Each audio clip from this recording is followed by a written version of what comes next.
ট্যাংরা বাঘাযতীন আগরপাড়ার পর বাগুইহাটি জগৎপুরের পরপর দুটি বাড়ি হেলে পড়ার ঘটনায় আতঙ্কিত স্থানীয় বাসিন্দারা। বিধাননগর পৌর নিগমের 23 নম্বর ওয়ার্ড বাগুইহাটির জগৎপুর নেতাজি পল্লীতে দুটি বিল্ডিং হেলে পড়ল। দেখলে মনে হবে একটি বিল্ডিং অপর বিল্ডিং এর গায়ে গা দিয়ে দাঁড়িয়ে আছে। সেই ঘটনার কথা জানাজানি হতেই 23 নম্বর ওয়ার্ডের কাউন্সিলর ঝুকু মণ্ডল বাড়ি দুটির হেলে পড়ার ঘটনা জানিয়ে বিধাননগর পৌর নিগমে লিখিত অভিযোগ জানান। স্থানীয় বাসিন্দার সূত্রের খবর, পুকুর বুঝিয়ে কয়েক ছটাক জমির ওপরে গড়ে উঠেছে বাড়িগুলো, আর সেগুলো কয়েক বছরের মধ্যে একে অপরের গায়ে হেলান দিয়ে দাঁড়িয়ে আছে বিপজ্জনকভাবে। বাড়ির মালিক মিঠুন কর এই বিষয়ে মুখ খুলতে চাননি, তবে যে কোনো সময় বড় ধরনের দুর্ঘটনা ঘটে যেতে পারে, এমনকি জীবনহানিও ঘটতে পারে বলে আশঙ্কা করছেন স্থানীয় কাউন্সিলর। তবে বর্তমান স্থানীয় পৌরমাতা জানিয়েছেন যে তার সময়ে এই বিল্ডিং তৈরি হয়নি। পূর্বতন তৃণমূল কাউন্সিলর আশা নন্দীর সময় সব পুকুর ছিল, অবস্থা বলতে কিনে বাড়ি করে বাস করছে, কিন্তু হেলে গেছে বিল্ডিংটা, হয়তো আমাদের গায়ে পড়লে আমরাই আগে,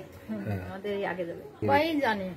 সবাই জেনে শুনে এই কাজ করেছে। এই জমিটা তো বিক্রি হবে না, মানে বলে না দালাল ফালাল আছে অনেক রকম লোকজন। হ্যাঁ, এটা তো আমার অজান্ত ছিল, আমি জানতাম না।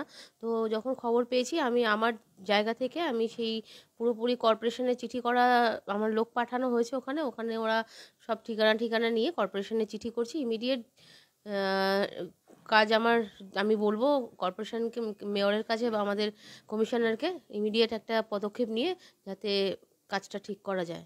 আর সবচেয়ে বড় কথা হলো এটা তো, আর আমি তো গত 2 বছর বা 3 বছর কাউন্সিলর, এগুলো আমার সময় হয়নি।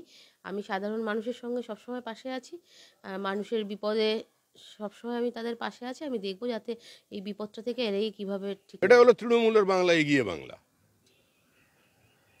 Rapid urbanisation is a reality.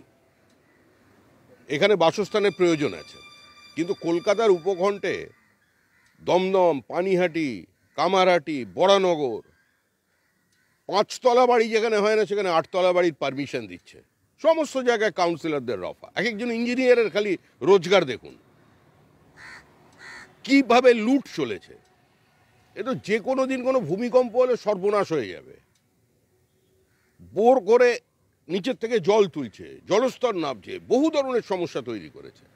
তো টাকা দিলে যেখানে সমস্ত সমস্যার সমাধান হয়ে যায়, 5 তলা বাড়ির যেখানে পারমিশন হয় না, কাউন্সিলর নিজে একটা ফ্লোর নিয়ে নিচ্ছে।